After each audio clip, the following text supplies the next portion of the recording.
Hey guys, before we begin, I want to say two things. I held up four fingers. What? Okay, I want to say two things. Number one, I'm really sorry this took me so long to come out. If you guys don't know, I filmed this interview months ago, and I've really wanted to put it out. But every time I've been like, tonight's the night. We're gonna work on this. We're gonna bang it out. We're gonna finish it. Then either I'll get a big school project, or it'll be like, hey, look, some brand new SH Monster Arts Godzilla figures came out, and they revealed the new monster's design. So I'm always like, okay. And then, so I'm really sorry. I've been trying to get this out. At least it's out now. I'm very excited about that. What we're gonna do with this is we're gonna have this one. It's a full interview. It's a long one. It's a podcast. There's going to be no visual aid with it. It's just going to be a still image on screen for the full interview.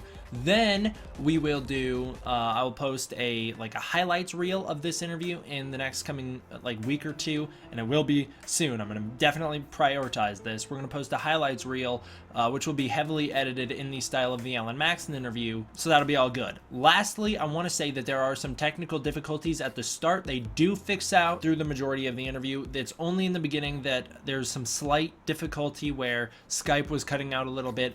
By the 10-20 minute mark, it's completely fixed. You won't deal with that for the rest of the interview. All right, thanks guys. Gamoru Island posted a really interesting interview with our King Ghidorah actor Jason Leals. I don't know, he just seems like a really nice guy. There's not tons to talk about in his interview. This interview, definitely go read it. It's very, very cool. The guy seems like a really nice, down-to-earth, genuine guy. I'd love to talk to him someday.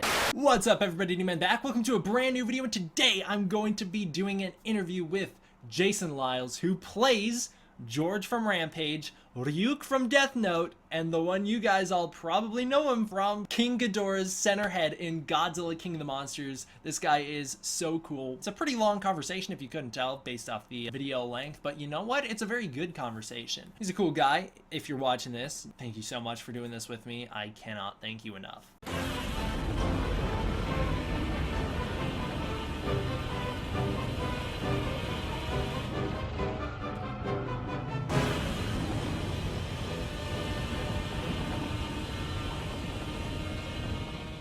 What's up, man? Hey, Can how you are hear me? you? Is this coming in? I'm Yeah. great, man. How are you, Derek? I'm good. Derek, right? Yes, Yep. Derek.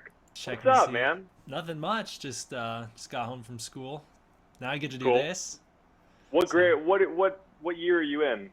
I'm a senior in high school now, so 12th grade. Okay.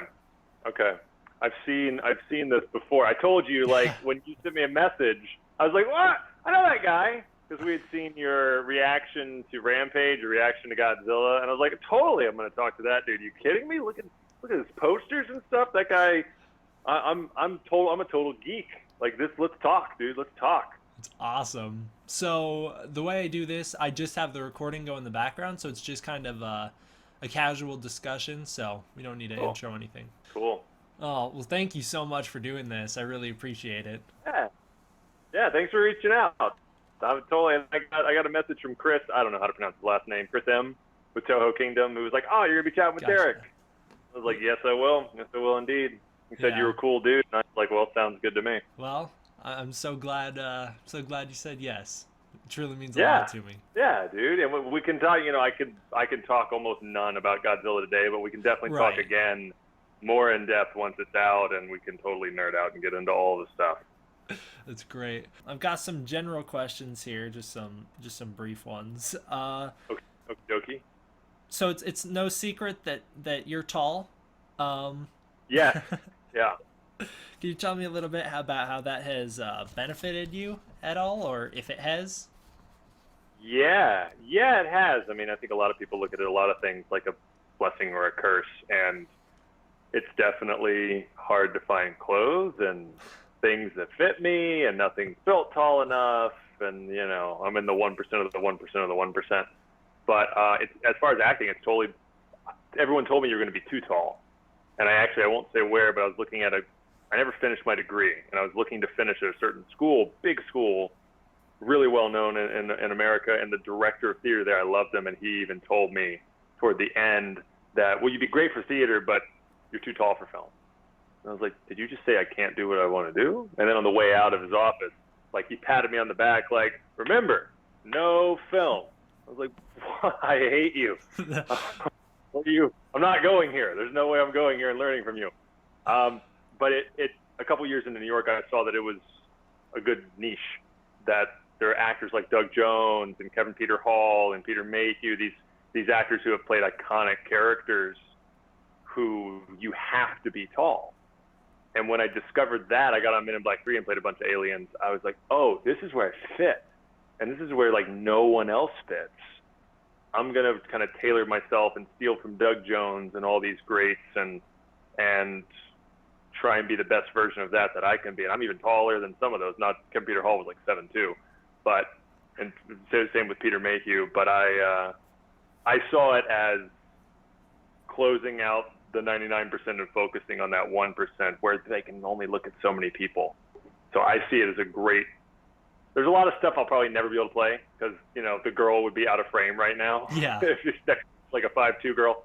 But there's so many roles that I think are some of the most fun roles, and they need a tall guy, whether it's Ryuk in Death Note, or it's Aliens in Men in Black 3, or it's George in Rampage, or it's Creatures in Godzilla.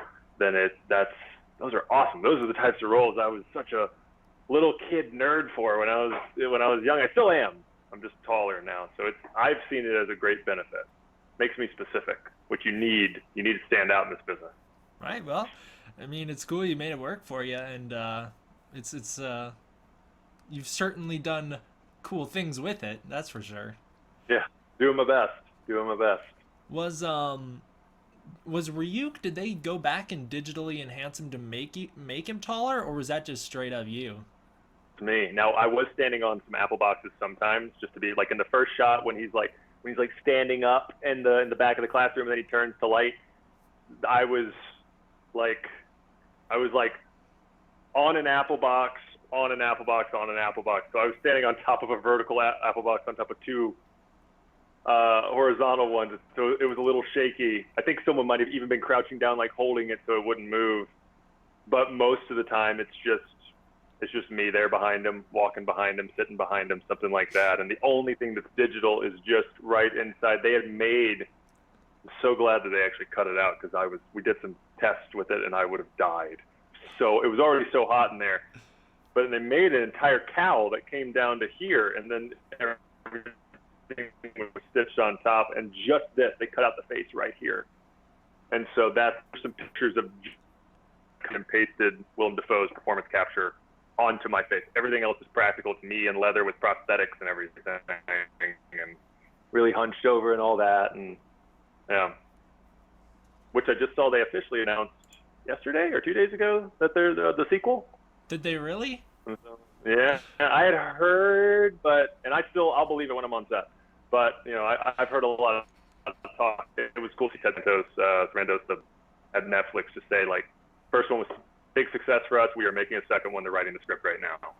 You're So I don't know anything about it, but I'm really excited. Yeah, well, I was actually going to ask you if you did know anything about that, because that's certainly something that I've been wanting. I mean, I was a big fan of the anime, but yeah, I'm excited for that sequel. I have no idea what it's going to be. I don't know if it's going to be a continuation or a time jump or what. I have no idea, but I'm excited to be that creepy death god again. Yeah. So I was wondering if you could give us a little bit of an overview about your experience in the industry. Ooh, okay.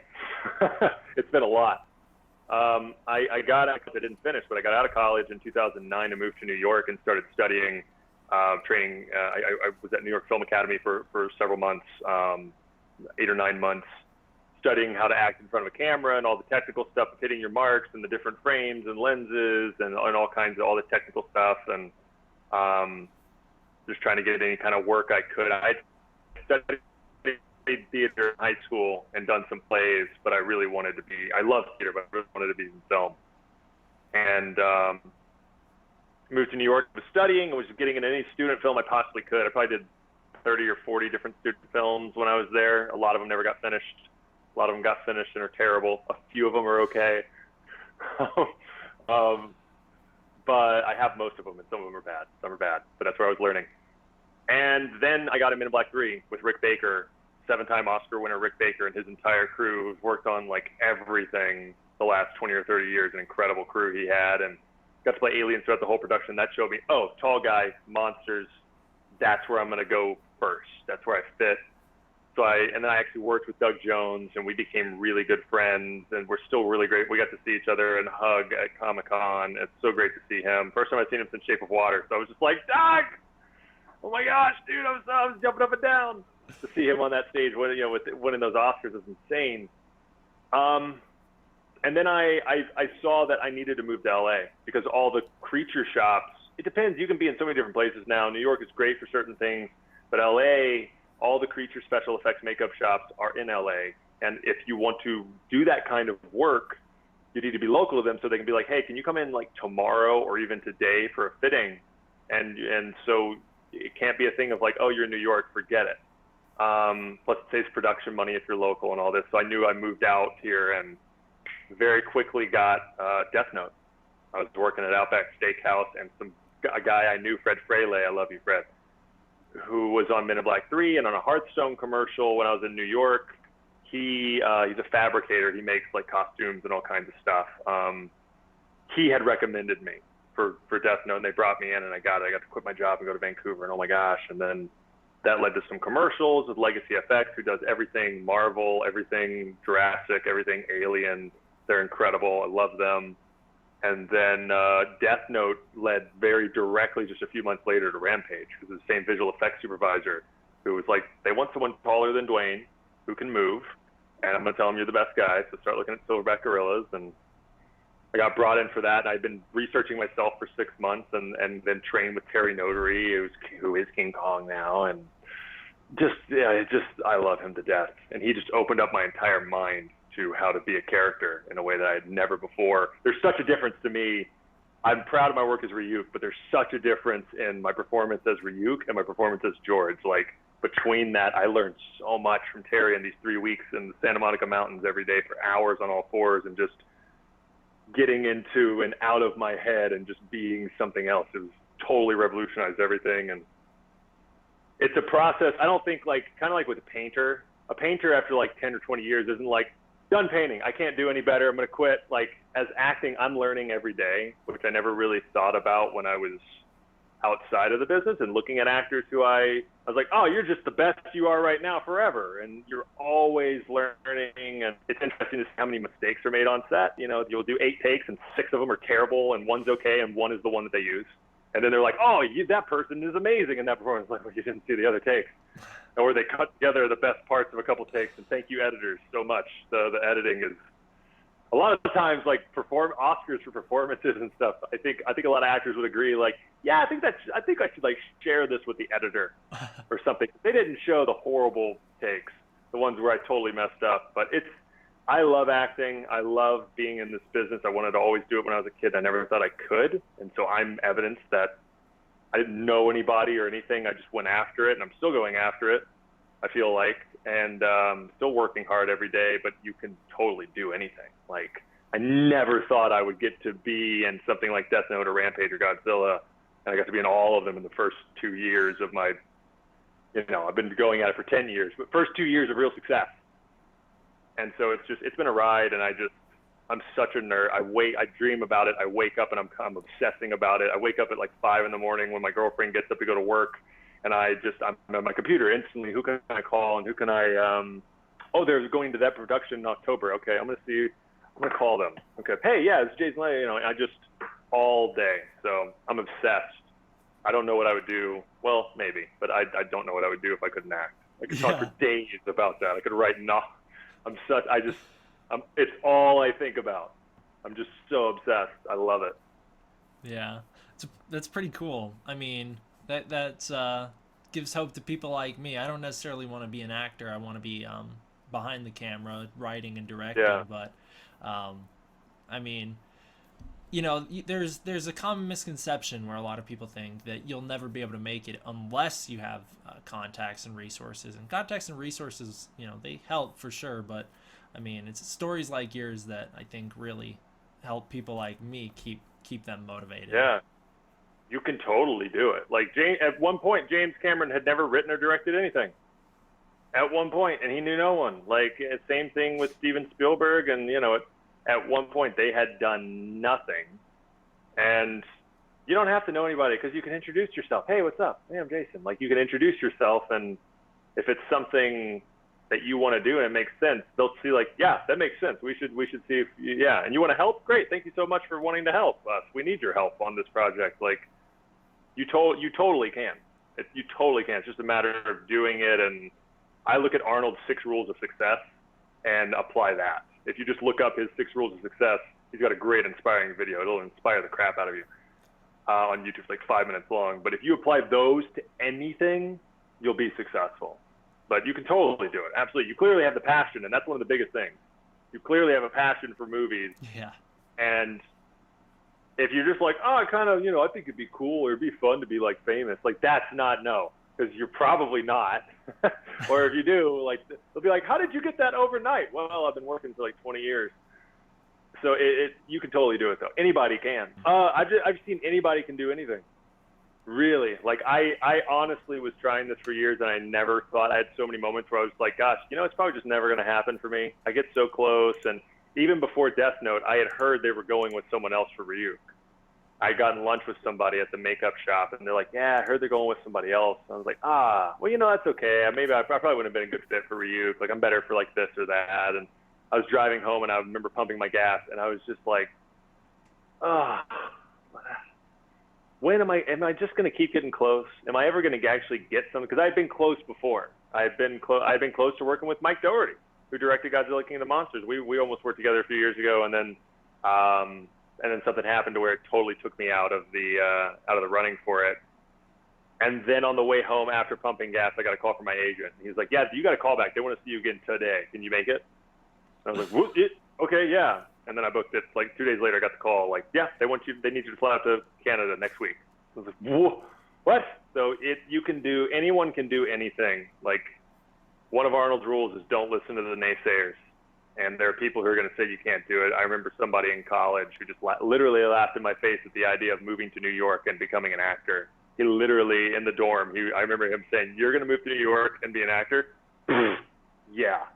I remember it. I was just, and now I see him like post stuff on Facebook, like, dude, that's awesome. And I was like, yeah, I remember when you didn't believe. I love you. It's okay. It's okay. I don't know nothing but love for you. But I remember when you did not support me. So Right. Don't listen to anybody who says you can't do it because they have no idea. People told Fred Smith he couldn't make FedEx because it would never be possible, and he did. And there are so many stories like that. People told Beyonce she couldn't sing. I think she's doing all right. So Yeah. don't listen. Don't listen to anybody. You just do what you want, and you will make it. I like to hear that. So I know you can't talk a lot about Godzilla, but Yeah. I feel like I'm kind of required to ask you at least a couple Godzilla questions. So Totally understand. This one's pretty general. Were you a fan of Godzilla before taking on this role? Yes. I would not say I was like a diehard, don't you say something bad about Godzilla fan, but I had seen several movies, and I definitely was a fan and was probably going to see this either way. And so, yeah, I was a fan. Do you have any favorite Godzilla movies that come to mind? I honestly have not seen. It's something I want to do before my girlfriend and I are actually working on that. On top of everything else we're trying to watch, because there's way too much stuff. We want to watch all the Godzillas. How many are there now? Is this going to be the 32nd, the 33rd? I think it's 33. If Yeah, you so count the Netflix animes. Okay. And the Roland Emmerich one, which I enjoyed when I was a kid. I haven't seen since I was like 9, so I just remember being like, have some fun with it. Yeah. But we want to watch all of them. I mean, I've seen the original. I've seen, obviously, I rewatched good old Ghidorah. Yeah. And I'd seen the 2014 one with Bryan Cranston, and then was disappointed, spoiler alert, when he was dead in like 20 minutes. I was like, Yeah, what? Well, so we're all I think of it's us. exaggeration. It was more like 45 minutes, but still. I remember them zipping up his body bag, and I was like, why are they, but he's not dead, so why, what? Like, I just couldn't believe it. Yeah. But I still enjoyed that film. I don't know what my too. favorite would be. Because it's so hard, because they're so different, they're so hard to compare, because it's so hard to compare like one from like the 60s to like the 2014 one, because there's totally different, they're differently made. Like, I really appreciate all of them for different reasons, and some of them are sillier, taking themselves more seriously, and some are a little sillier, and I think it's an incredible franchise. I think it's probably the most popular franchise still running. I would say it's probably even bigger than Star Wars. Like Star Wars is big, but the amount of movies and the amount of generations even further back, the decades before Star Wars was ever a thing, that people were watching all over the planet, watching Godzilla. It's I've tried to think. I don't think that there's a longer running, more successful film franchise, especially with more films. And so it's just, I mean, it's Godzilla. Like, it doesn't get any bigger than Godzilla. It really doesn't. What's your favorite one? My favorite one is King Kong vs. Godzilla, which is a super silly film. Yeah. I would argue that the one that I think is objectively the best would be the original from 1954.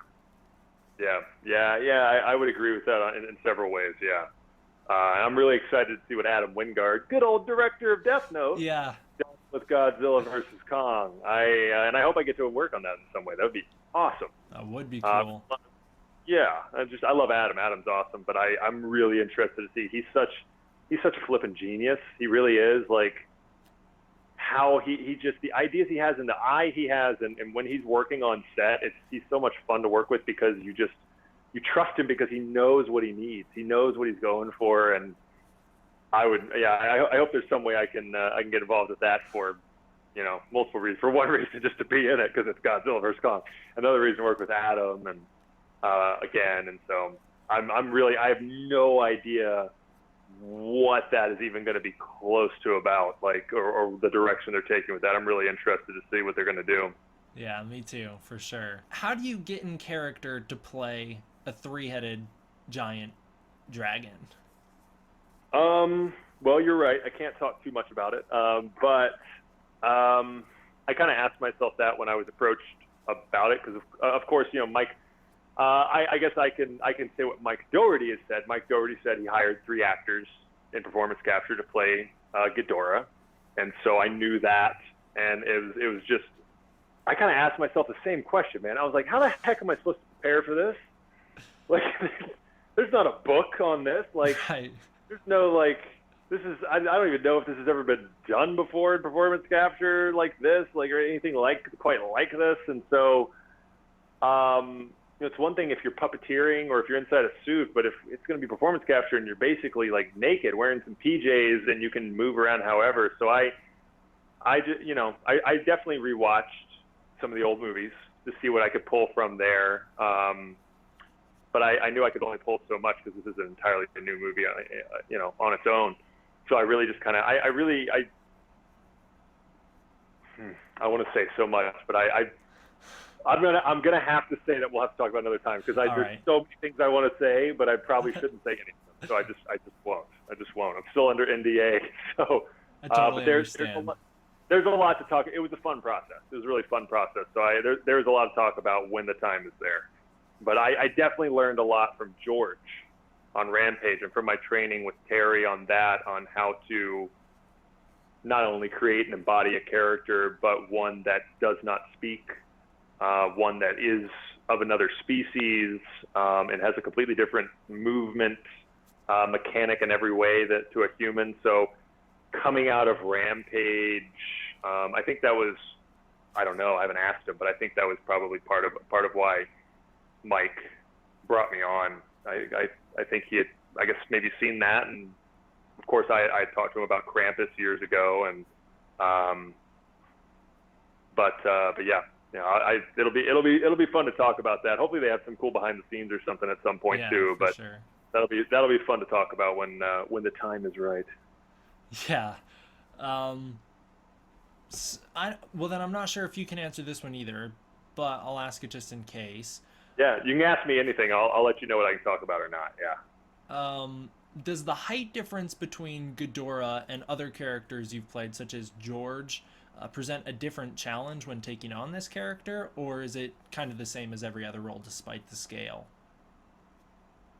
I mean, kind of yes and no. I mean, he is bigger, but I mean, he's big. I don't know the exact number of feet tall he is. He's a big guy, but I kind of figure with something like that, like George, like when George is 35 feet tall, he still moves pretty much the same way because all of his muscles are that much bigger too. So he can support the rest of his body.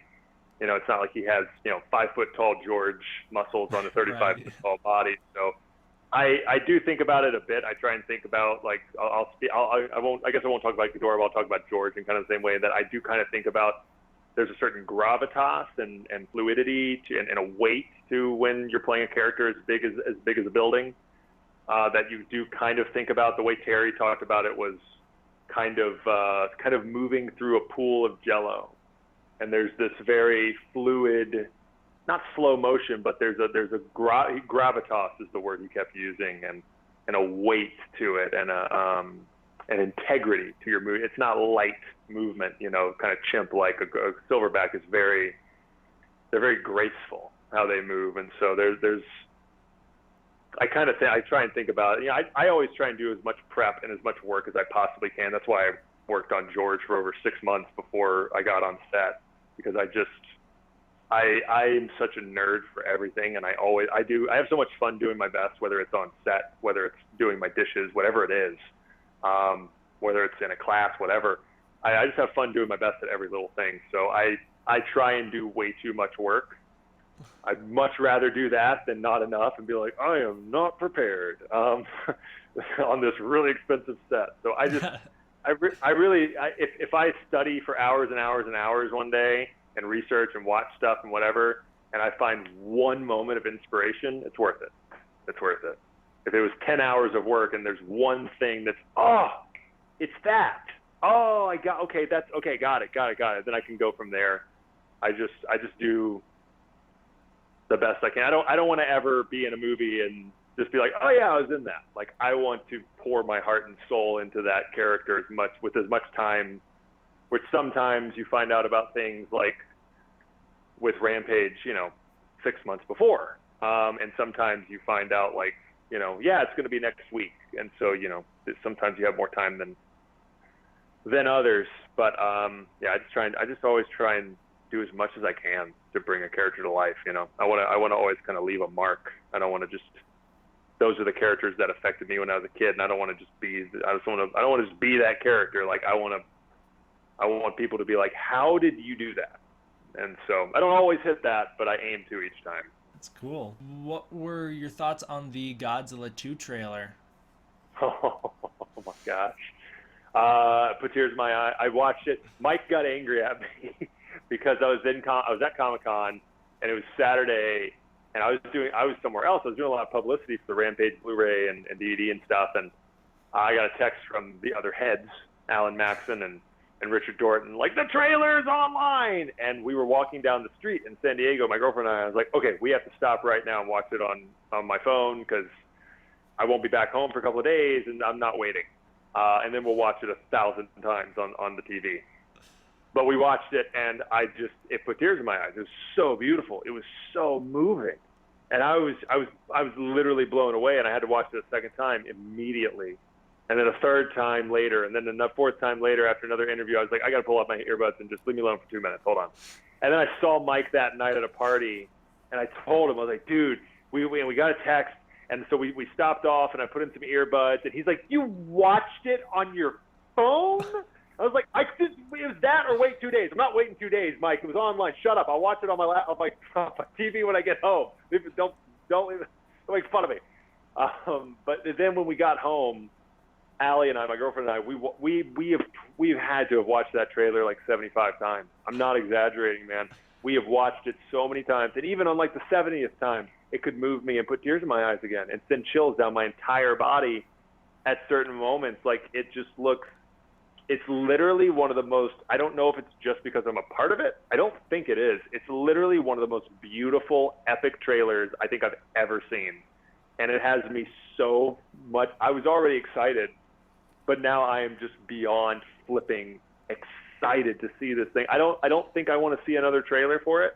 I don't want to spoil, I don't want to see any other beautiful shots. I think I want to just go in and see it when it comes out, and see it like every day for I don't know how long. It just looks like it's gonna be a ride. It looks like people are gonna be screaming and cheering and clapping and going nuts. It's gonna be like an event. And so I'm so excited. I will watch if I go see a movie and they show a trailer before, I'll watch that. But I'm not going to watch, maybe, who knows. But I'm probably not going to watch the next trailer like on my computer or on my TV when it comes out. I think I want to wait because some of those shots are just gorgeous, literally jaw-dropping. And we've watched dozens and dozens of reactions. That's been most of watching the trailer. We probably watched the trailer itself like 20 to 30 times and watched like 40 or 50 reactions because it's so much fun to watch people flip out at the different moments. And it's so cool. It's so cool. It looks perfect. It looks perfect. Like I see like grown men like taking off their glasses and wiping their tears, being like, "This is the movie I've wanted since I was a kid in the '70s," and it's just everyone from little kids to just grown men with kids look excited. It's really fun to watch grown men become toddlers during this trailer and reactions. They literally just become little kids. Like they just transform about halfway through the trailer to like they look like a Muppet. So I think I love the trailer, man. I love it. Mike's got a poster for me, which I'm going to go pick up at some point, which I need to hang on the wall between Rampage and Death Note. And I've told him, I'm going to tell him again. I'm just like, dude, you killed that trailer. You and everybody who had a hand in that. I don't know how you guys came up with that trailer and that formula, but it is perfect. And literally on like the 70th time, it still gives me chills through my entire body, which shouldn't be happening. Yeah, me too. I've watched that an unhealthy amount of times. yeah, way too many. Like back when I was in high school, you couldn't do that. You couldn't go online and watch trailers. I remember with my brother we snuck into, I think it was called Wing Commander, or we didn't sneak into it. We bought a movie ticket for the movie, I think it was called Wing Commander, but we knew that it had the Star Wars Episode 1 trailer before it. And so we went inside, we bought a ticket, we watched the trailer, and we left. And our parents were outside waiting to take us home. We just wanted to pay like $7.50 just to see the trailer because there was no YouTube, there was no nothing. You couldn't look up a trailer online. I remember seeing like a friend had like the Matrix Reloaded trailer on his laptop or on his computer, and I was like, "What? How do you have this? Can you show me where you got this? How did you get this illegally? Like, what did you do?" And now you can watch a trailer 100 times. So it's a weird thing now. Like I hope I'm not like watching it too much. I don't think I am because I'm still getting chills. So and I'm gonna be blown away whenever I see it in a theater with just amazing sound. Yeah, it's funny that you mention that you don't want to see any more trailers. I kind of in the same camp. I don't want to see anything more, but I know I'm gonna have to. Yeah, I'm saying it now. But when it comes out, I'm be like, oh, there's a new trailer. Everyone's saying it's amazing, probably. So I'm just gonna watch it. Who cares? All right, I'm gonna watch it. Yeah, that's exactly how it was for me during Kong Skull Island. At a certain point, I was like, okay, we're done. That's enough. And then the third trailer came out, and I watched it immediately because I just can't resist. There's so much time for another trailer now too, because it's so far away. Like it's so far. Like there's not a trailer out for anything next year. And that's like not even a teaser. That was a full 2-minute plus trailer showing a lot. And it's like there's like next summer. And just making it look so epic. And I don't think there's another trailer for anything coming out next year. And it's already here so early, and so they have time to put out so many more. I'll see. I'm gonna try not to watch them, but yeah, we'll see. Yeah. I'll do my best to avoid the TV spots because I so badly want to experience this movie fresh. But, yeah. You know, it's a trade-off when your job is to talk about Godzilla trailers. You kind of have to watch them. Yeah, you kind of do. And it's not like I don't know what happens in the movie. Like it's not like it's gonna spoil it for me. It's different when, you come onto the movie and then when you see a shot finished like the Mothra shot or Rodan or Ghidorah's silhouette or something, and you're just like, oh, that looks amazing. Yeah. Yeah, for sure. I think the next trailer they should just mess with us all and just have it be nothing but characters and Godzilla. Don't show anyone else. No. No monsters. Yeah, nothing. That's the one thing I hope they don't do. I hope they don't show a good shot of Ghidorah in any of Oh, the me trailers. either. I don't I want know to. I see you and your reaction. You're like, silhouette's fine, Yeah. and they did. They showed him frozen. They showed the silhouette with the lightning behind him. Awesome. Please don't show me anything else. Yeah. Although you know he is in the trailer in another spot. Did you His know? head's behind Millie Yeah. Bobby Brown. Yeah, you see two heads there. Yeah. A Yeah. lot of people were like, "Oh, Godzilla." I was like, "That's not Godzilla. Those are two heads. It took me a Godzilla does while to not have two spot heads." it. Did. Yeah, when we watched it again, we watched it a couple more times. I was like, I don't think that's. No, I think that's Ghidorah. Like that might be that one right there might be me. I don't know. I'm not sure, but I think that might be. I don't know, but it's yeah. I don't want to see because there's going to be shots of them, but I don't want Right. to see them yet. Let me see it in theaters. I don't want to see it and be like, oh yeah, there's the shot from the trailer. I hate that. Like just let me too. just see it in the theater. That's Although I know they got to sell and get people in the seats, but so that's kind of a weird thing. Yeah, that was one benefit that I had with Rampage was that I didn't have an overwhelming pressure to spoil everything for myself by watching all the footage. So when I actually Yeah. got to see the movie, it was like a totally fresh experience. And that I saw it in Dolby Cinema, and that's the Yeah. only movie I've ever seen in Dolby Cinema, and the Same. sound blew me away. Yeah, there's a Dolby Atmos screen here close to where we live in Burbank, and I was blown. We went with director Brad Payton and producer Jeff Pearson and Brad's girlfriend Bree, who's the girl, the blonde with the pink in her hair, in the first couple of scenes at the zoo, and with my girlfriend, a couple other people, and I had never. And the cinematographer told me, Jaron Present, he was like, find a Dolby Atmos screen. Do not go see it on IMAX. Go see it on Dolby Atmos. I was like, why? And then I saw it and was like, holy cow! This is where I forever want to see all the biggest movies. Yeah. This is insane. Like just the picture and the sound. It's just, and I want to set that up because now you can get like sound. I've been looking at speakers and that have Dolby Atmos enabled and that can then work with your 4K TV. So that's something I want to kind of set up in the living room and have a miniature Dolby Atmos experience when we want to watch something or play games or something. Yeah. If they release Godzilla in Dolby, there's no way I'm not seeing it like that. Oh yeah, that's where I'll go every time. If there's one that's walking distance that's not Dolby Atmos, I'll drive to the Dolby Atmos. Yeah. It's because I'll be sitting in there and be like, I should be watching it in Dolby Atmos because it's just I've never seen picture and sound like that. Like even in a great IMAX theater, it's so good. It's so good. Yeah, especially now that we know that the original Godzilla music's gonna be in it, I have to hear that in the best quality humanly possible. I didn't know that. You did not know that? No, or maybe now that I think I might have heard something about that. I don't know. I'm so out of the loop. I'm just like focused on so many other things. Like people are like, "Did you know this about it?" I was like, "I didn't know that. What? Didn't know that about the movie." I heard. Didn't they announce who the composer's going to be as well? Yeah, Bear McCreary. Yes. Yeah. From so many things, but like Battlestar Galactica and yeah.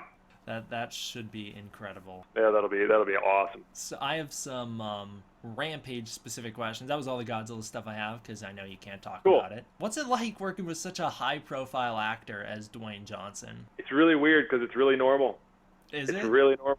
It's really normal every day, like, because he's just a dude. He's just a cool guy. He really is. He's such a nice, caring, giving guy who works hard, and he's got to figure out what he's going to do in the take, just like everyone else. Like he does, he has an idea, but you get on set and you got to figure it out, and you try stuff and it doesn't work. And but he, when he walks on set, like he's, well, there's DJ. Like it's just you just can't help but smile. And then he walks up and gives you a hug, and you're like, "What's up, dude?" And we got to do so many awesome scenes together. And I mean, I'm there for all of them. Even the stuff at the end, I'm in a cherry picker 25 feet up, so he can look up at George and see me, and so I can act with him. And so we did everything together for 3 months. It was so much fun, and I couldn't believe that when I got brought on, like, we're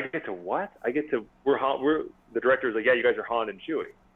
And then I read the script, and I got like some merchandise stuff. They gave me a bottle and it had like George's face on it that Rampage. And I was like, oh my gosh, George is like the main character. Oh my gosh.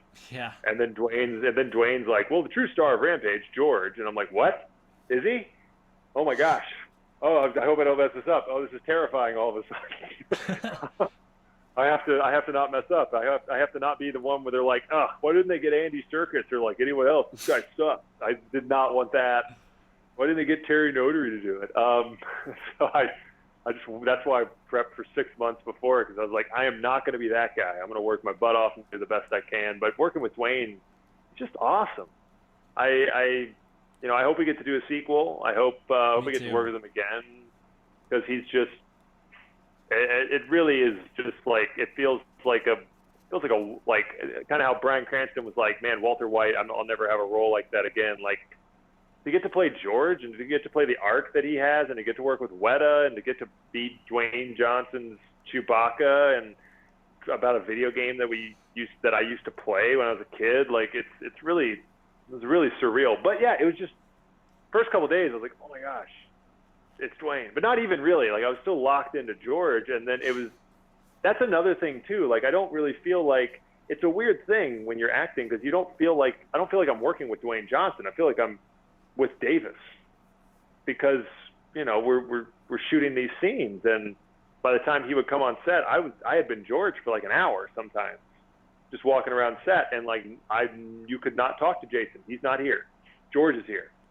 And so he would come on set and he might give me like a nod, but that's it. And then like my first words to him some days were at the end of like a 15-hour day, when I'd be like, dude, we killed it, man. Thank you so much for today. Oh, thank you, Jay. And hey, I'll see you tomorrow. Let's kick some ass. And he's like, yeah, you know it, And so that was all we would say to each other some days, because he would see I'm George. And some days were not as, like the opening scene, that's not a very emotionally heavy day. So like we some days we chatted more, but he's just such a cool dude. And I learned a lot from him. I learned a lot about, about his work habits and his mindset. And I definitely learned a lot, stole a lot from him, and continue to. I mean, he's just a great role model as a man, as a person, as an actor, as a business person. So he's all, I can't say enough good things about him. He truly is like Davis to me. He really is. Like, I get a little soft in the heart when I start to talk about it. Like, he really is like my Davis. I love him to death. Like him and Terry Notary are both my Davis, because rehearsing with Terry Notary, like he was Davis for 3 weeks with me before Dwayne was. But that's really how I see him. When you see, one thing that we worked on was, when George looks at Davis, don't show me, but Terry talked about, we have to see that love. You have to find it inside of you. Whenever you look at him, you got to find that feeling. Don't show me anything, just feel it, and we'll see it. And it comes through, because like, I really love him. I really do. I looked up to him for years, and to get to work with him, and just how kind and loving he was back to me. And I mean, you can look up any interview he had for Rampage, and he starts talking about Jason Liles. And the first time that happened on Jimmy Kimmel, I was just like, what is happening right now? Because that's like, he talked about Rampage for like 60 seconds, and all he talked about was Jason Liles and George, and then they moved on to the next thing. And I was just like, what? He's that kind of guy. He will take his spotlight and shine it onto somebody else. And he kind of metaphorically sends the elevator back down. He made it to the top, and he likes to, if someone else works their butt off and is a kind person, which I try to be, he's just, he's so giving. So I can't say enough about him. You're gonna have to shut me up, because I'll keep talking. I love him so awesome. Yeah, it's like I've said in my review for the movie. There's not a single movie that I've seen him in that I haven't liked him. He's such a likable actor to watch. And I was watching all the behind the scenes stuff for Rampage. He just seems like such a cool guy. Yeah. Yeah. Not that you don't. You do too. Well, thank you very much. But he's such a likable guy. He plays such likable characters because he is likable. That's him. That's different versions of him in these movies. And he has such a great sense of humor. He's such a jokester. He's professional, but he's such a jokester. And so when you see him in a movie and you like him because you see Dwayne. He has a different name and he's in different circumstances and maybe he's like, you know, a spy or something, but it's Dwayne. And so he's not fake at all. It's really remarkable how he's like the biggest guy on the planet and he's so humble and so down to earth. He's just he has no ego whatsoever with anybody. It's amazing to watch. It's funny that you mentioned working with Terry Nordery, and I mean, I watched the behind the scenes stuff for Rampage, so I answered this question for myself last night. But I was originally going to ask, did you work with him? Because I know he trained a lot of people for the Planet of the Apes movies. But yes. I guess a better question I could ask is, what was it like working with him? It was amazing. Like we met. The audition was basically meeting with him for like an hour and a half and doing some work, sitting on a box and getting to this place of no mind and kind of shedding all the human things that we have and kind of getting down to a core and being and becoming just being. In 96, we're 96% identical in DNA to chimpanzees. So if we can undo all the kind of like things that we've learned as humans being trained in society, you're already an ape. And so we got there, and then we got on all fours with the arm extensions and worked on that. And he said, I'm going to give the producers 2 big thumbs up and say they should get you. And then we started working in the Santa Monica Mountains every day from like 9 a.m. to 1 p.m. On this trail. You see, it looks it's so bright. Like we had like some of the most rain in LA ever the couple of months before that. So you can see in the behind the scenes, it's so flipping green. It looks like it's like New Zealand or something where we are. It does not look like LA. And so we met up at this Starbucks every morning and I'd follow him up to this trail, and then we wouldn't see anybody most days. It would just be us. We'd sit down and meditate for like an hour, and then we'd get on all fours and just log miles, and we'd come upon like a massive rock or boulder, and he would give me something to do, and he'd be like, all right, watch me. I want you to go up on the rock like this, but you don't lose speed. The rock's invisible because you're so strong. You don't have to. You just up on the rock. So give that a shot. And we would do that, and we'd make up sign language just to and like try and communicate something, but we just make it up and put some grass in our mouths and then keep walking. Like he was like mama gorilla and I was baby gorilla following him, learning how to walk.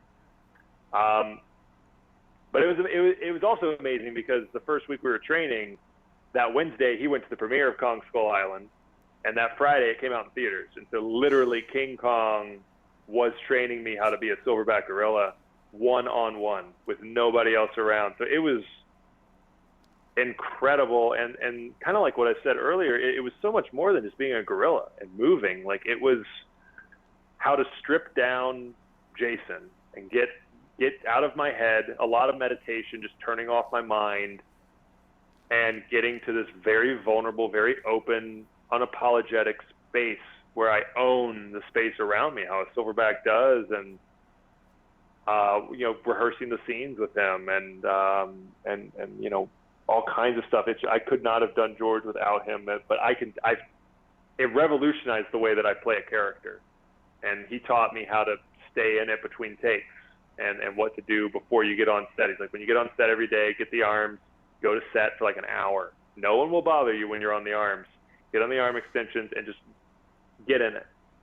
Get in it, find it, and then it'll be a light switch later that day when you have to go, and just tell them when they need you on set. Tell them you need 5 or 10 minutes.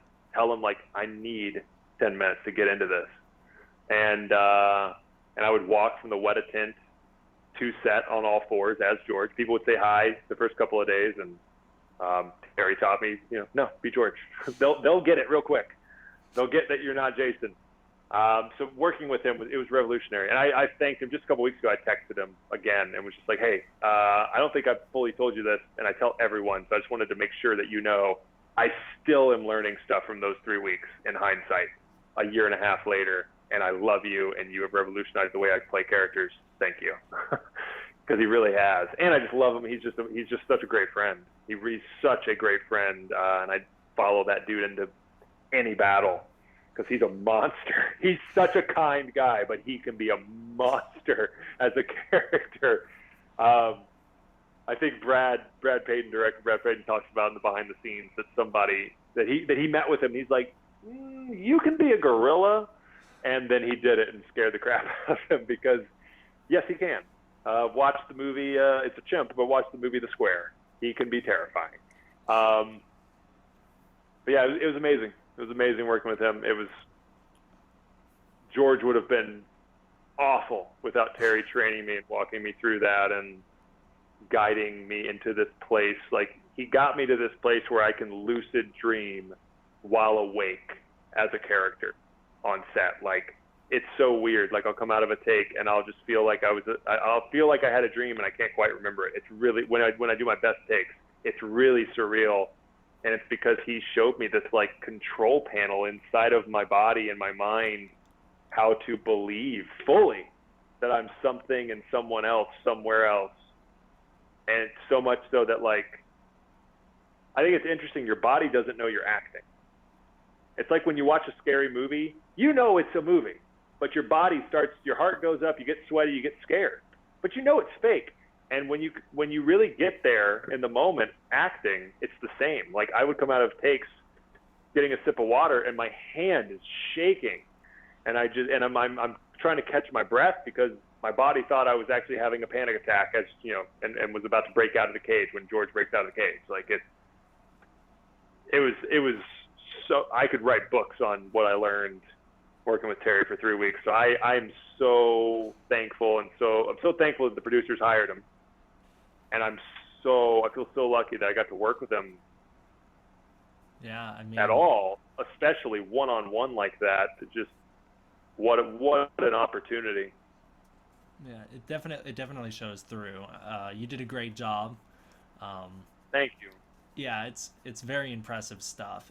I'm sure it can't be easy. So I just have so much respect for actors like that. Oh, thank you, Derek. You know, I grew up watching Godzilla movies, and as a little kid, I always thought it was so cool that there were guys in those suits. And so now that motion capture exists, we can kind of continue that legacy, but even more so now because we can express so much more emotion with it. I just think I'm so glad that nowadays people are starting to recognize that for how impressive it truly is. So I'm very proud of you. You know. Thank you, Derek. Wow, thank you, man. That really means a lot. You gave me chills. Thank you, dude. Was there a learning curve when you were trying to run around with the arms? Oh yeah. Oh yeah. No one's good when they get on that for the first time. That's like getting on a skateboard for the first time, or like it's so weird because it's backwards from how you're used to doing it. Like, and you know, because you have to move your left leg and your right arm together, and your left arm and your right leg together, and you always land with your foot first and then your hand afterwards. So you're saying out loud, and Terry is, while you're training, foot hand, foot hand, foot hand, while you're getting the basics down, like. But we only had so much time, so he just threw me into it. The first day we did miles, and it's literally like walking when you're a baby. You don't know how to walk, but you just keep trying and you figure it out. And the more your body learns, and it's the same thing, even though we're adults now, like, you can't think about it. In fact, you absolutely cannot think about it. You just have to do it, and your body adjusts and your body learns. Can't think about how to do it, but there was a steep learning curve. But I put in, I don't know how many hours, probably, somewhere between 100 to 200 hours on those things before I actually got on set, which was so invaluable. If I just showed up to set and was like, "Oh, I'll figure this out," or something, like, or just got a few hours, like and you can kind of see it in the behind the scenes. Like, I watch in the behind the scenes, I see some of the stuff in the first week of training. I'm like, oh gosh, it's terrible. What are you doing? Get your back lower. What are you doing? Get into it. Oh, there's no, what do you know? Like, I'm just picking myself apart. And then you see the second week and the third week, you're like, okay, all right, that's better. That's better. You're getting a little bit more now. And then some of the stuff on set, I'm like, all right, there it is. There you go. Yes. So you can see the progression in there. Plus,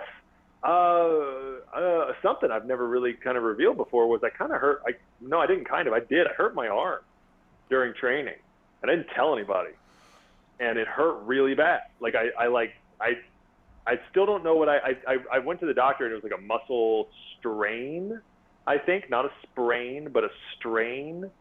And I was terrified because in this, like, I heard it in the first week, and the weekend, like, my arm was a little like kind of going down my forearm to my pinky on that side of your arm. It was a little like numb, and some things made it burn, kind of like ow, like sting, as if like something was hurting there. And then the second week we got on the arms, and I was like, whoa, that really hurts to put weight on it.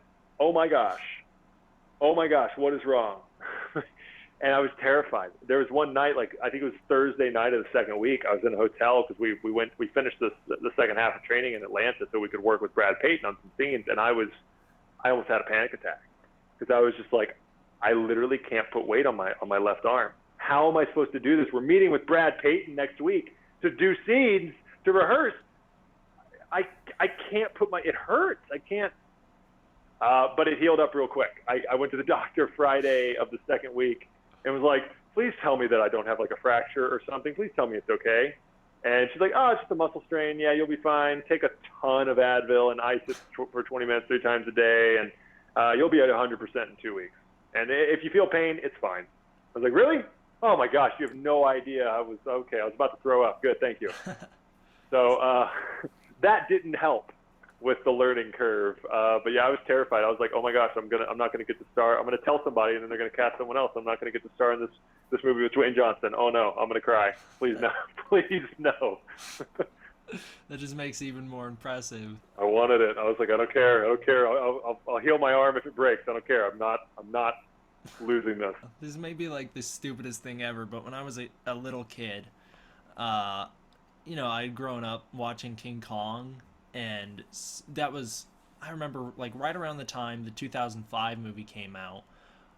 Like, the only thing I wanted to be in life was a gorilla. So, like, I wanted to grow up and be a gorilla. And so, like, I remember I started eating broccoli because King Kong eats trees and broccoli looks like trees. That's hilarious. And I used to always try and crawl around on all fours. And I remember having, like, such a disappointment when I realized, because I had run up the stairs on all fours and I went really fast, and so I was like, wow, that's just like gorillas. And then it hit me and it clicked, why I can't move like a gorilla is because I don't have such long arms, and the only way I can do it is going upstairs. I just remember being so disappointed by that, but now 2018, I might, if they sell them online, I might try and like pick up some gorilla arm extensions, just because how cool would that be? Like, I mean, you will be able at some point soon. You will be able to buy some Terry Notary official arms. I don't know when. I know he wanted to have them ready last year, but it's going to be called Quadrufit, like quadruped, but Quadrufit. And it's going to be an exercise thing and a meditation thing. It's going to come with the arms. It's going to come with some exercises and all this. He's going to do workshops, but you will be able to. They're not going to be cheap because they're going to last like a lifetime. I don't know how much they're going to be. If they're going to be $500, $1,000, I don't know. But they'll last forever. And I miss having a pair so bad. It was like Tony Hawk was like, "Let me show you how to do a 1080 on a skateboard." You did it. Give me the skateboard back. I was like, "No, give it back. I miss skating." Yeah. But that's so funny. That have you seen Step Brothers? Yeah, I have. With the dinosaur. Yeah.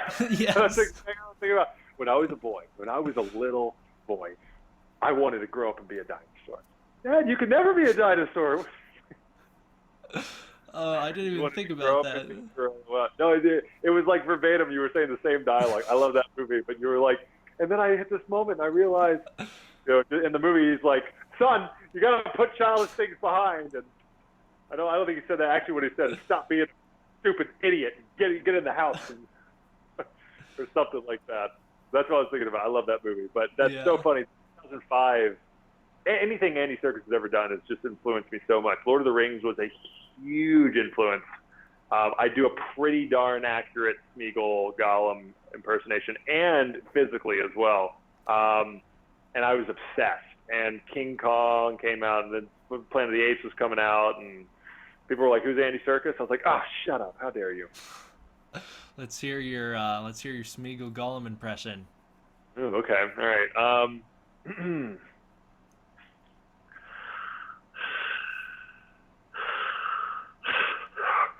The masters are friends. You don't have any friends. Nobody likes you. I'm not listening. I'm not listening. You're a liar and a thief. A murderer. Go away. Go away. I could keep going. I did a talent show like 10 years ago, and I even on all fours, I had two microphones, and I remember this girl. It was in front of like 2,000 people at some convention, and this girl in the front, her jaw was dropped. She was just her face, and I even finished with the like, and I did the whole like dun, dun, dun, and spinning around and everything, and I had it down. That is So impressive. I wanted to be like Andy Serkis years ago and work in a New Line Cinema movie with Weta, and I got to do it. Yeah. Dreams come true. How about that? How about that? Yeah, that is Yeah. impressive. Can you do Thanks. can you do a Godzilla impression? No, that's not.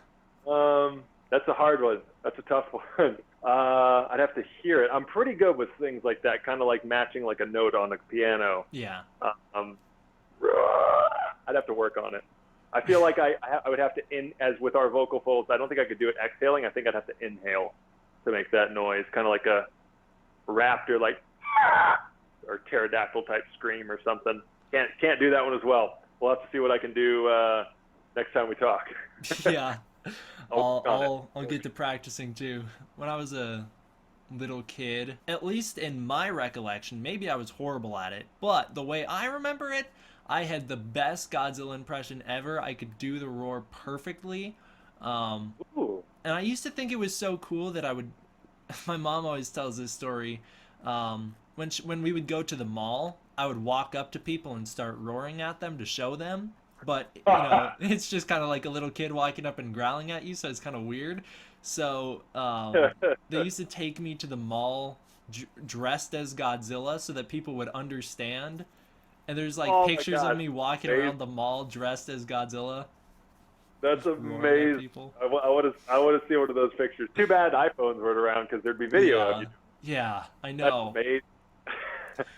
Yeah. Well, what are we gonna do? Well, let's just dress him up like Godzilla so people won't think he's weird or anything. Okay, no, that's a great idea. It's a great idea. We'll take all of Godzilla. Perfect. It makes so much sense. There was a dino playpen at the mall I used to go to, and apparently I would try and get everyone, try and wrangle up all the little kids playing in there so that they would be Godzilla with me, so that I could just play with them. Wow, Yeah. that is so. You're destined to do something in Godzilla at some I point. hope so.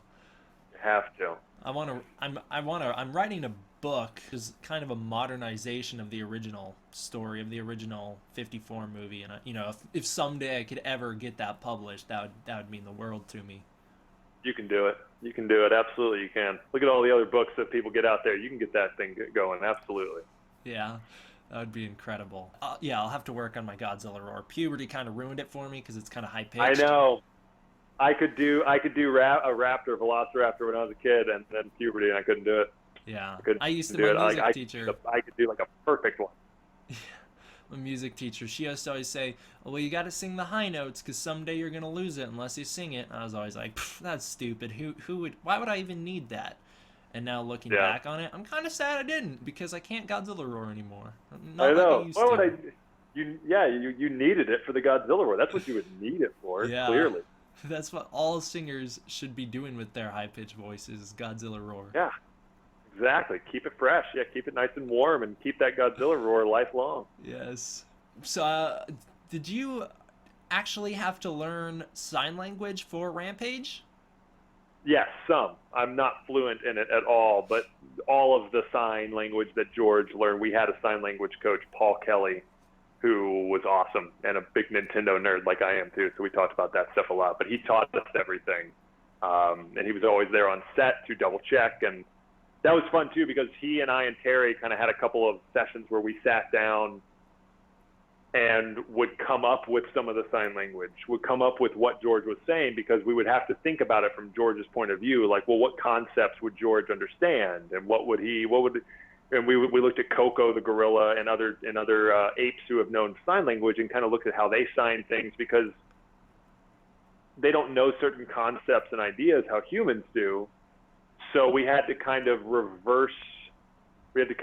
break it down and think about, well, what are the, okay, well, this is soldiers. Well, he doesn't know soldiers. Maybe he knows bad men. Maybe we could do bad men for soldiers, or some of the sign language at the end. We were thinking about, well, what could we do with that? What would he sign for that? How would he go about that thought process of from A to B to C?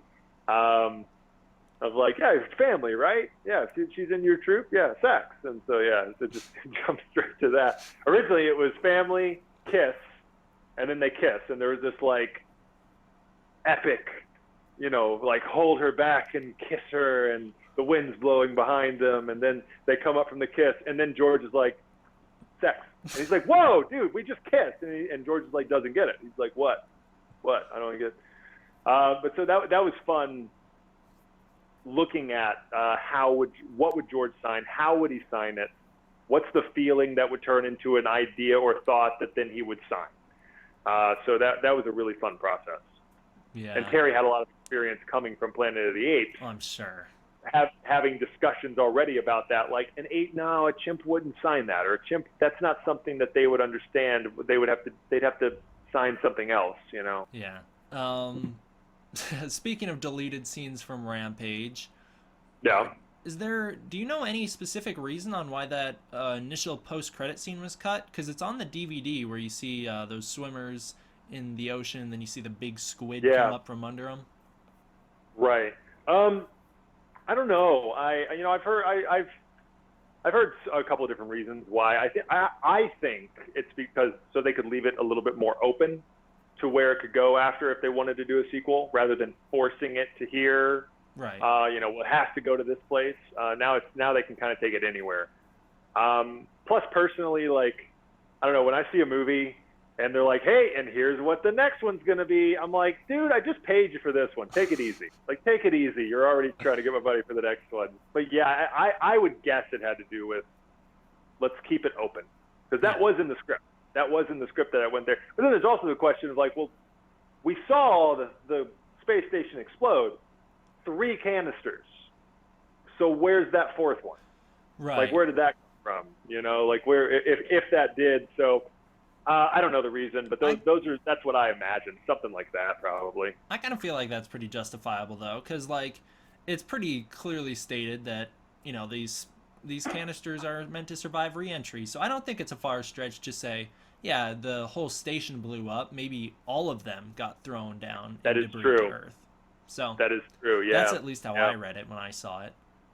Yeah, that's true. Yeah, so if there were more canisters, which there were, before she had to get the heck out of there when that rat was coming after, right. I'm sure that maybe the rest of the space station burned up in the atmosphere and those would have made it through. Yeah.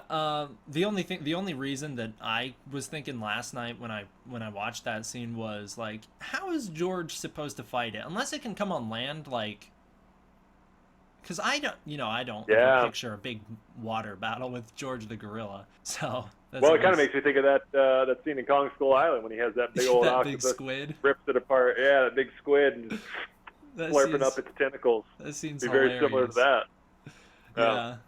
Because in the original King Kong vs. Godzilla in 1962, there's that big, long, extended sequence with Kong fighting that octopus that just kind of shows up out of nowhere.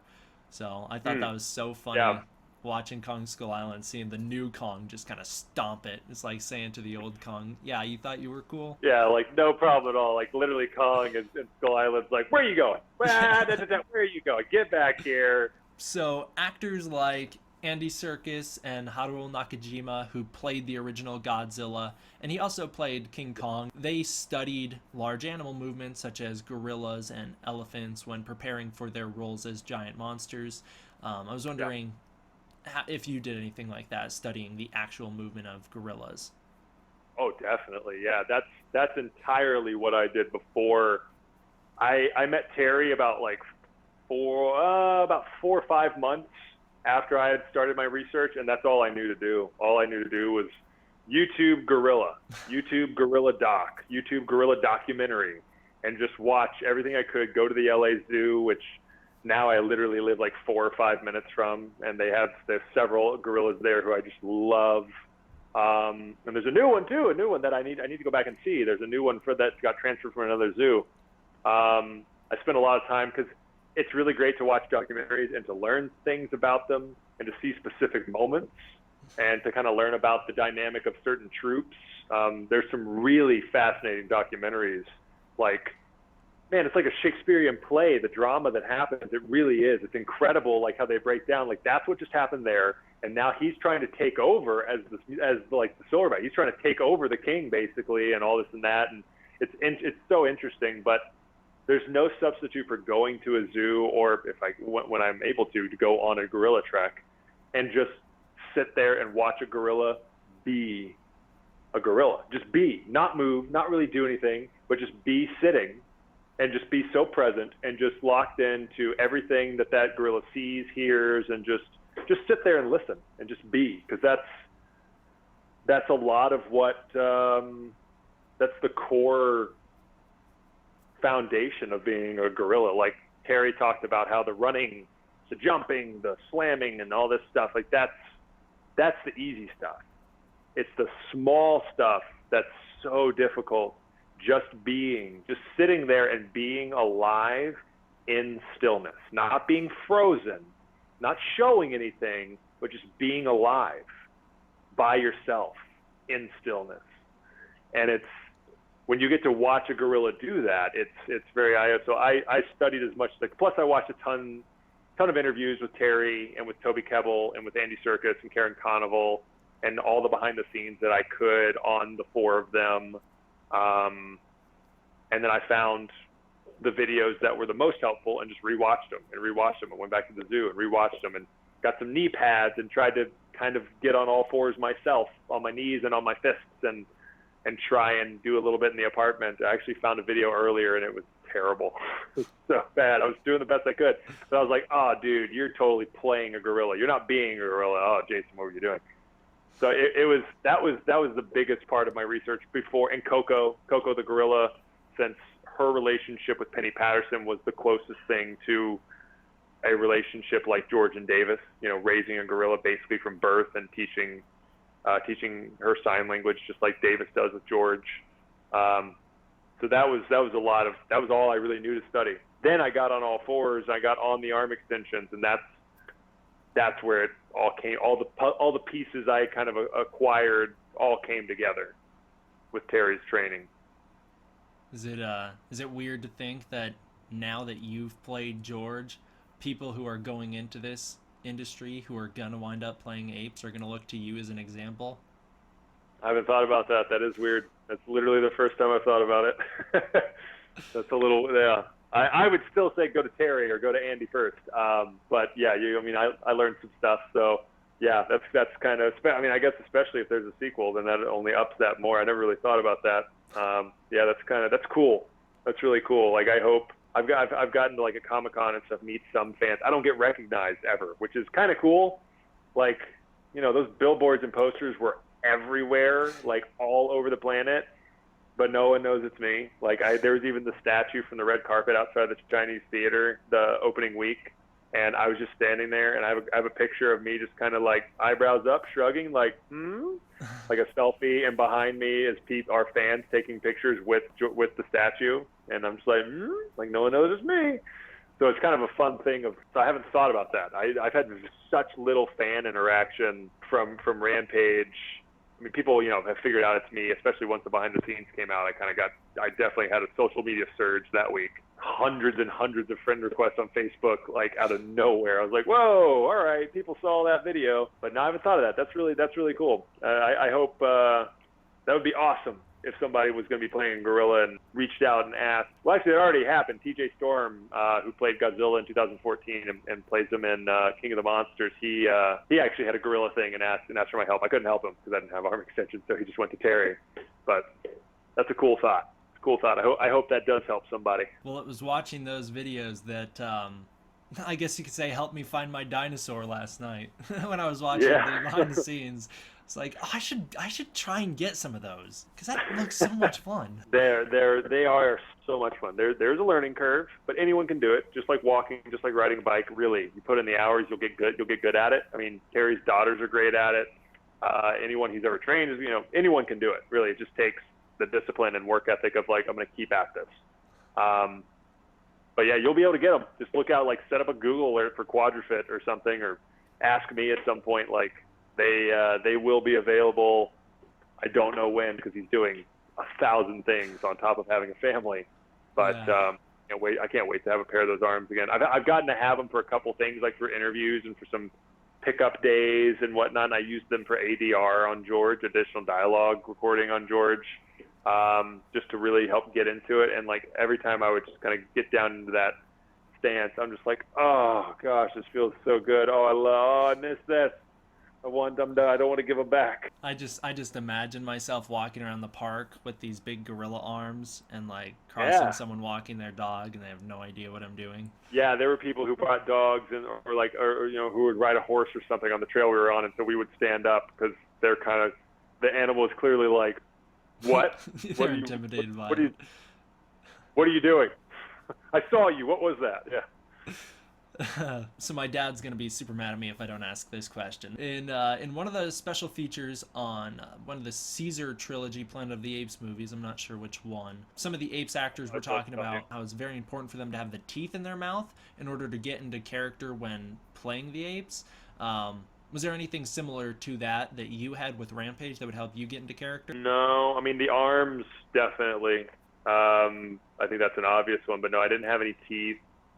I always feel like I'm so used to being in characters with practical effects, like Ryuk or so many others over the years, going back to Men in Black 3. So I always feel like when I put on the costume, I am putting on the character. I think probably a lot of actors feel that way. When you look in the mirror and you're dressed like that person. It's different in this though, because I'm wearing, gray PJs that have dots velcroed to them. But in a weird way, that felt like George to me. Putting that stuff on and getting the dots on my face and getting the dots on my body and getting into the voice, the like that really helped. The voice really kind of informed how the rest of my body moved and my breath. How you breathe changes how you move. If you're if you have a really slow, you just feel more powerful than if you're shorter of breath. And so it was things like that. I didn't have anything physical like teeth though, but I guess it was just I felt like it's George time when I had those arms and when I would put on the performance capture suit and the dots and the facial capture helmet. And yeah, and I know Andy Serkis had teeth in King Kong.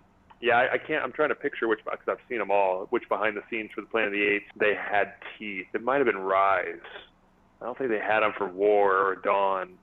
Not that I can remember. Yeah, I Maybe no. imagine it'd Maybe be kinda just hard to talk with Toby them. Kebbell. Toby Kebbell might have had them for Koba and Dawn. No, I don't think so, because it was always just his teeth and his that just kind of open-lipped, like jaw drop, just intense, scary face. Yeah, it's funny that you mentioned. I could actually picture exactly what face that is because I've seen photos of Yeah, him. yeah, man, he's so good, man. That's like a Heath Ledger's Joker type performance in that role. It really is. Yeah, Like it's that's scary. not enough people know that that's him.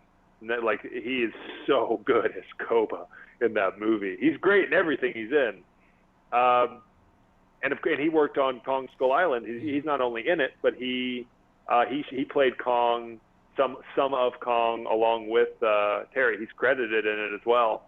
In the credits, it lists him as like, I don't remember. It doesn't say King Kong, but like it says something like King Kong reference or additional King Kong or something like that. Yeah. Yeah. So he's so good. So good. So I didn't write this one down because it's not really a question, but I was gonna say I was watching one of your interviews when you were talking about Rampage, and you were talking about how people who know you can see you Yeah. in George, I thought that was because there's moments when watching Rampage, like just a little half-second flashes where you'll see George and you'll see his face, and it like clicks in my brain, and I recognize that as your face, and it's Yeah, pretty crazy. It is pretty yeah, crazy. it I is. Terry told me that when you see yourself as a gorilla, you're gonna flip out, and he was right. You can tell. Brad even says like, because there's a certain percentage of it that's where they went with a different idea, or it's not perfectly my performance capture. The large majority of it, from what I understand, is something of like 70 to 80%, and a lot, almost all of the stuff when I'm normal size. But you can tell, like I can tell too. You can be like, oh, that is me. Gosh, man, look at my eyes. That's me. It's really Weta's really good at, they even mentioned the behind the scenes that they always try and sneak features of the actor into the character because it just makes it that much better of a performance coming through the CGI. And you see it with, Andy Serkis as Caesar, as Gollum, as King Kong. You just, if you know Andy Serkis' face, you see him in those characters now. It's like he's, got 90% makeup on and just 10% is him. It's really interesting. Yeah. It's just a testament to Weta and their work. Like, man, they're just the best. They really are. I became obsessed with them when Lord of the Rings came out and everything since. And so to work with them was awesome. And I got to meet Richard Taylor, who's the co-founder of the Weta Workshop at Comic-Con, and we became friends, which was so cool. He's such a nice guy, and I poured over those Weta Workshop behind the scenes on the extended DVDs for Lord of the Rings back in the day. And so it's just been an honor to get to meet them because they're amazing. They're amazing. It's pure movie magic what they do. For sure. It's incredible. It really is. Yeah. I've said before, there's certain movies that I'll watch where the special effects will be so amazing that it literally, like, it's like mind-blowing, and it kind of, it's not like it doesn't pull me out of the movie in a bad way. It pulls me out of the movie in a way of impressing me to the point where it's no longer just I'm watching a movie with really good special effects. It's like, this is groundbreaking. I think War for the Planet of the Apes was the first movie that I saw that was really on that level where it, oh yeah, like halfway through the movie, it hit me. I was like, this is probably the greatest special effects ever put to film. It's man, incredible. It was so good. And Dawn did the same for me when it came out as well. Like, Rise was great, but then Dawn just took it to another level, and War took it to even another. I think it was a bigger jump from Rise to Dawn. Yeah. There was definitely a jump from Dawn to War, but there were just moments in Dawn where I was just like, what? How did you do that? I have so much respect for those guys, those special effects guys, and yeah, it's crazy. It's such a cool industry for sure. Totally. I'm glad that you mentioned the eyes a minute ago, because my next question was, one thing that makes motion capture more comprehensive than traditional suit acting is that the actor's eyes are often seen in the character. So I was wondering if you could tell us a little bit about how it's like to work emoting with your eyes on a level that you don't usually need to do as a human, because you can express yourself in other ways, whereas when you're in a character like this, the eyes are really kind of a center point for a lot of the emotional performances. Yeah. I mean, they're kind of that way in any character in film. They say it's all about the eyes, but when you're acting, you don't want to be thinking about that. You want to get to a place where, because just in real life, we do, so much communicate through our eyes. We're not thinking about it; it just happens. And so you want to get to a place, but not as a human, because a gorilla. Terry taught me that a gorilla basically, they're always pushing, they're always looking at something, kind of pushing their intention out onto something, putting their awareness and their focus onto something, and they're locked onto it, and then they look away, and away could be just a millimeter down, and they feel how they feel about that thing they were looking at. And so he talks about pushing out and holding in. And so those were exercises that we did, and we just kind of just let it go when we would do takes, and just see what happened. Really, like it's so much. It's really so much of it is just entirely letting go and not thinking about it, doing the prep work and doing everything that you need to do to be able to understand and embody a character, and then just throwing it away and just seeing what happens. Like, never knowing what happens right before they say action. We're just gonna see. You know, like every take might start the same, but every football game starts the same with 4 quarters, 60 minutes, and they kick off. But as soon as that game starts, it goes in one of a billion different routes. Every game is different, so every take should be different. So it's this weird combination of like preparation, but not holding on to an idea. And I don't know, it's really hard to put into words. Like, it's also just a thing of like, you know, they went with the right takes probably and left out the bad ones. A lot of meditation too. A lot of meditation, just getting you out of your mind and not thinking about stuff. And with the eyes, a gorilla always has a soft focus. They always see the entire room at once. They're not looking from point to point like a chimp is. They just sit there and they take in the whole room. And they see everything, you know, while looking forward, they can see everything to the left, everything to the right, everything in front of them, above them, but they're not moving their eyes. You know how you can do that? You can kind of like just kind of see everything all at once. Yeah. Kind of see something in your peripheral vision without looking at it. You see it, you're not looking at it, but you see it. And so Terry talked a lot about that. You know, when you look at something, see it in your peripheral. See it all the way to the left where, you know, like 90 degrees to the left of where you're looking. And then once you see it, then look at it. And so it's rather than humans kind of like, we just hear something and we're like, what, who, who's calling mine? Gorillas see it. They know what it is, then they look to it. So it was a lot of, again, kind of undoing and unlearning just how we do things as a human and trying to ingrain into me how a gorilla does it, which, you know, took several weeks.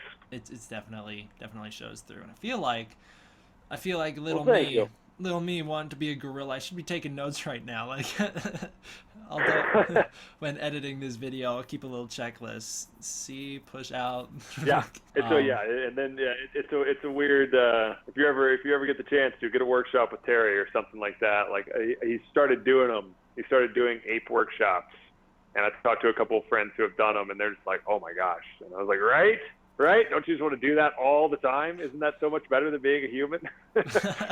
Was the voice of George yours? It was me. It was me. Yeah, it was me. It was pitched down because he's deeper than I am. But that's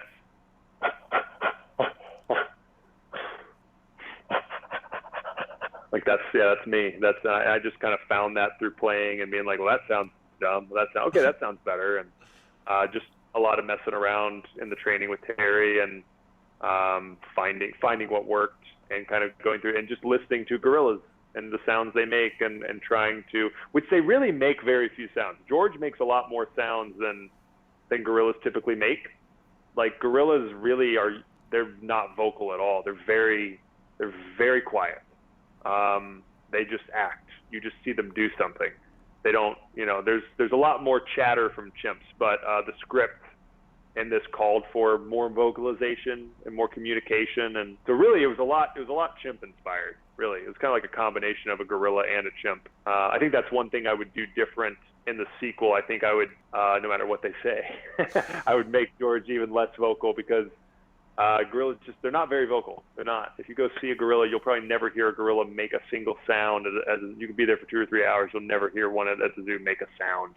They'll make more sound beating their chest, that coconut sound, that sound than anything vocal. It's interesting. You know, I would have never thought of that, but you know, I feel like I kind of now want to go to the zoo again. Also, so if I do get the chance to go down to a zoo again, I will definitely keep an ear out for that. Just kind of pay attention to them. And watch their eyes. Watch how they have that kind of soft focus, and especially a silverback, and how they just the male will just sit there and just take in the whole room. And it's interesting if a silverback you know how he walks. He never hurries to do anything. And when he walks, like you'll watch the females literally like make way for the king and get out of the way. Like it's so interesting just to go there and watch them. It's really amazing. Yeah. Actually, Allie and we're going there probably tomorrow morning. We're gonna go see Mission Impossible later tonight. Finally. Oh, man. Yeah, we're so excited. Yes. And we have Movie Pass, and Movie Pass got a lot more strict. And then we looked on there today, and we're like, oh, we can go see Mission Impossible. Let's go see it tonight. Yes. And we're probably tomorrow morning because it's been a while. It's been too long since we went there and just sat and watched those gorillas be. Well, definitely, definitely. I hope you enjoy Mission Impossible. That movie was, I thought, blew me away. That's what I've heard, and Yeah. we're big Mission Impossible fans. So we rewatched all of them a couple months ago, so we're ready. Yeah. We have our favorites and our least favorites. You can probably guess what some of those are. 1 through Oh. 3 are the least favorites. Yeah. Yeah. Yeah. I like 3. I really do. I really like 3. I really like Philip Seymour Hoffman's awesome.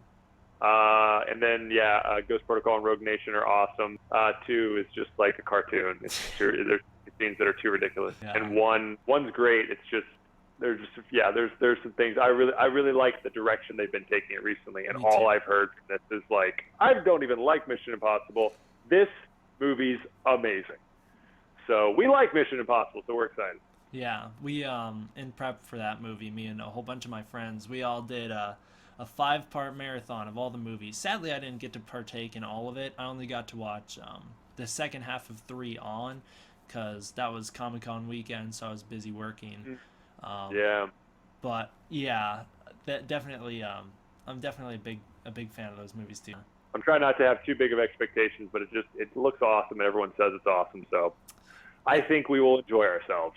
I think if you watch it kind of from the perspective of like looking for how they filmed it, especially, it's much more rewarding than just kind of watching it casually, because it's I said to my brother, it's kind of like a movie catered to film school in terms of this is the kind of how you should do action scenes. So little cuts, so much practical effects going on.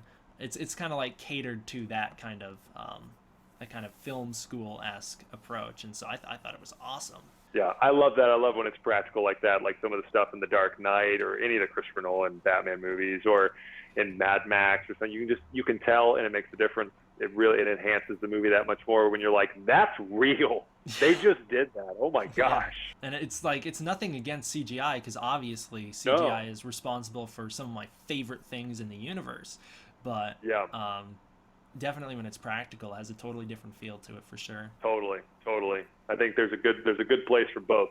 Yeah. For practical and CGI, and sometimes they make a beautiful mixture. Yeah. So what are your do you have any like hopes or any do you have any hopes for where you want Rampage 2 to go in a hypothetical scenario where you kind of got to direct the movie? I really haven't thought about it that much, honestly. I don't know, because I mean, I don't know where it would go, and I probably have like no control over that.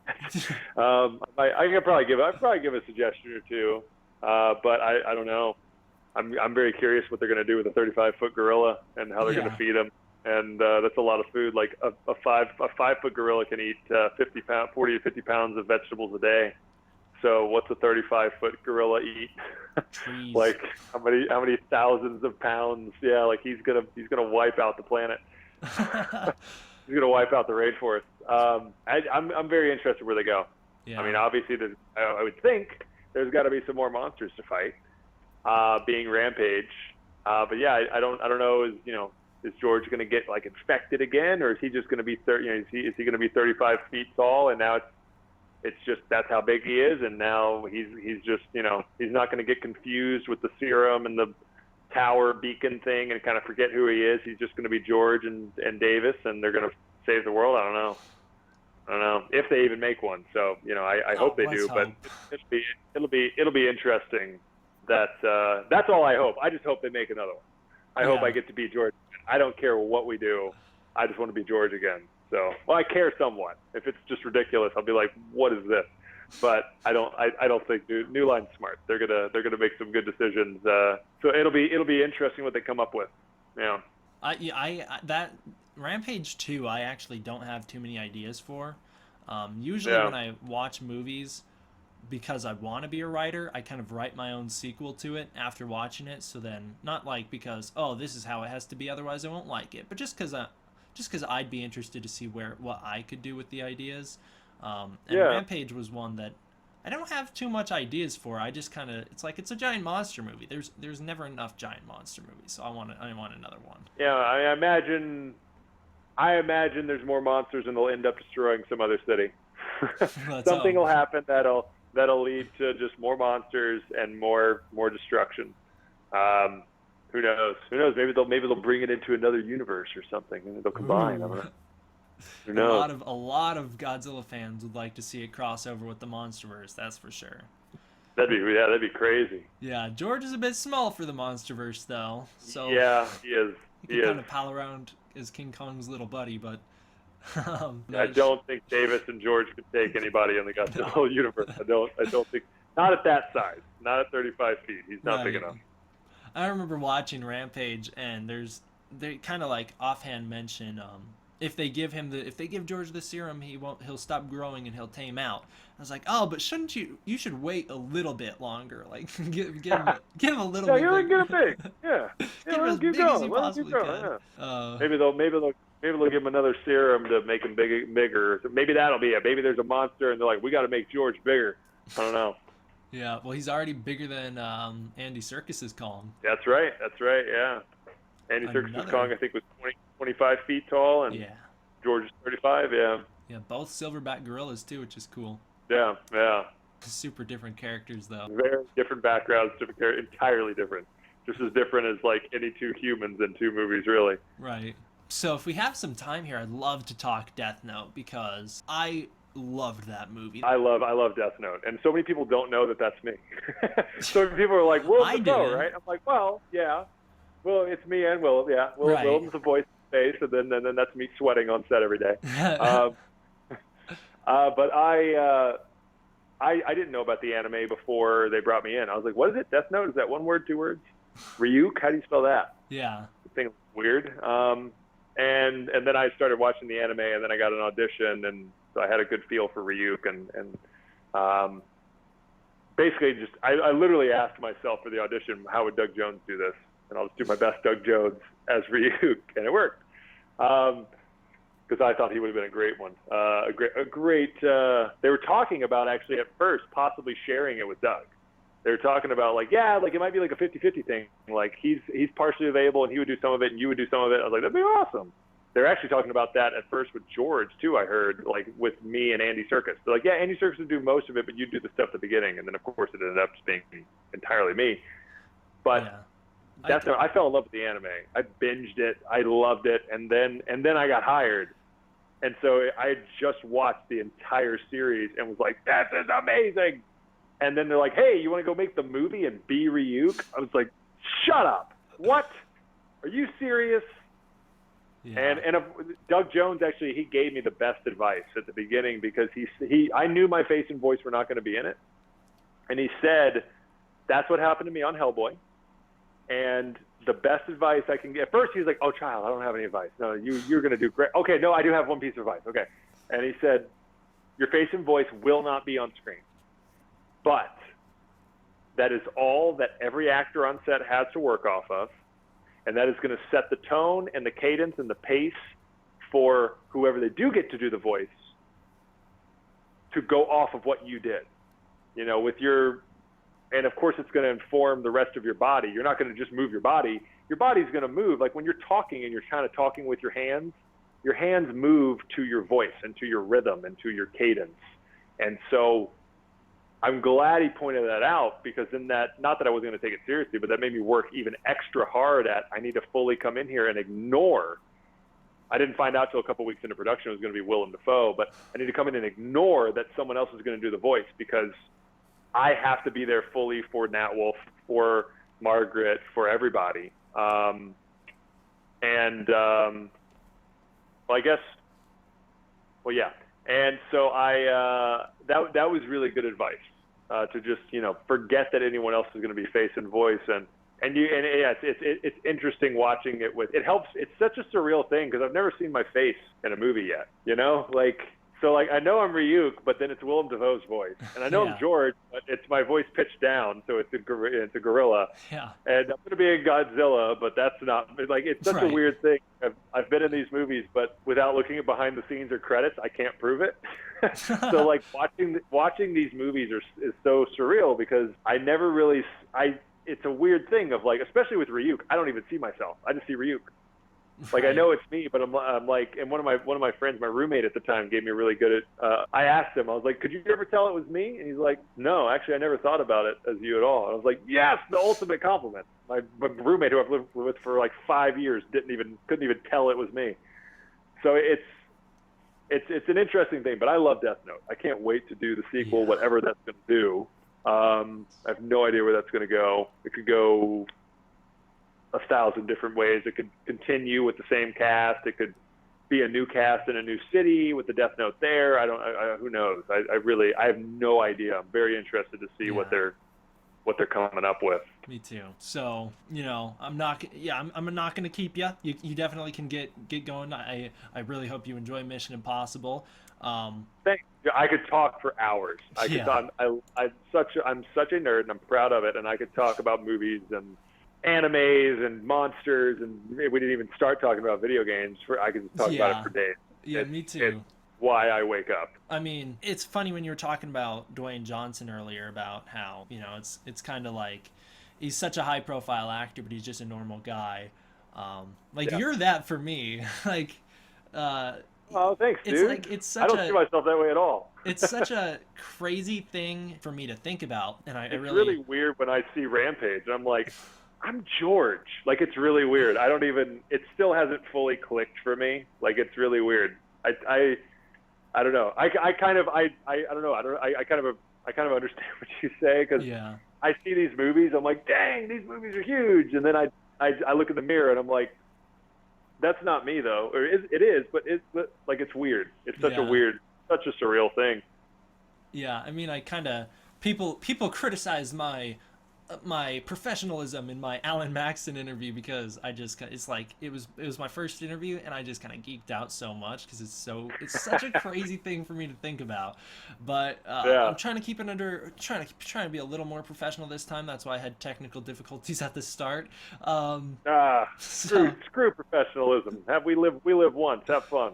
No, right you've been awesome, man. I could talk. You're a cool dude, man. I could talk to you for forever. right and Like it, we get along on so many different areas. Yeah, and that's what I was gonna say. Is like it's crazy because like we actually it's like we have common interests, and that's something that Totally.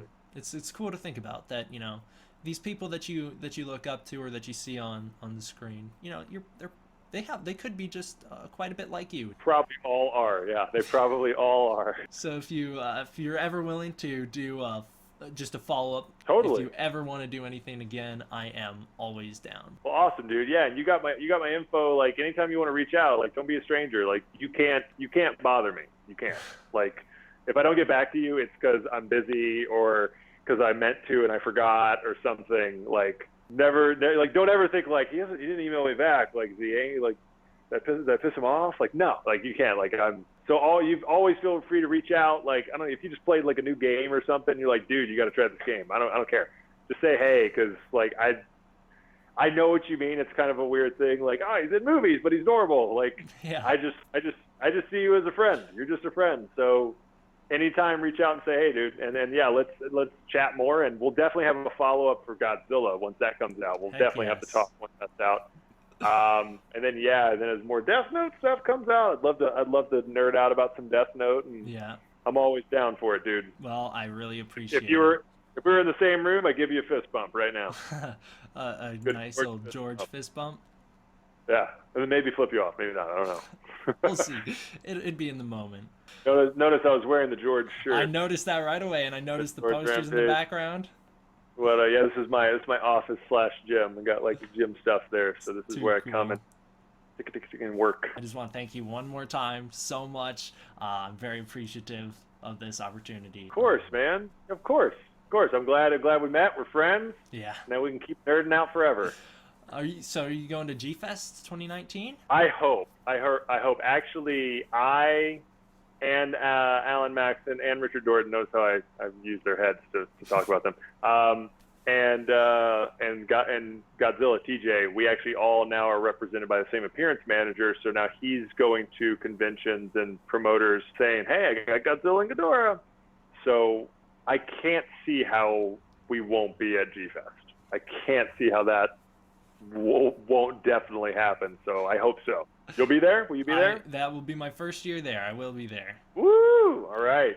I don't see how we won't be there, or at least some of us. Maybe one or two of us will be busy or something. But I know Derek's trying to get all four of us as much as he can to conventions before and after it comes out. Yeah. So, Alan Maxinardi, he told me he's 100% going, so that'll be cool. yeah. We will be. I don't see how we won't be there. We'll be there. We'll totally be there. It's just not official yet. That'd be so cool to get to meet you guys all in person. Absolutely. Well, we'll hang there at the latest. Well, I'll let you get going now. Thank you so much for doing this. Of course. Thank you for having me on, man. Yeah. Thanks for having me on the show.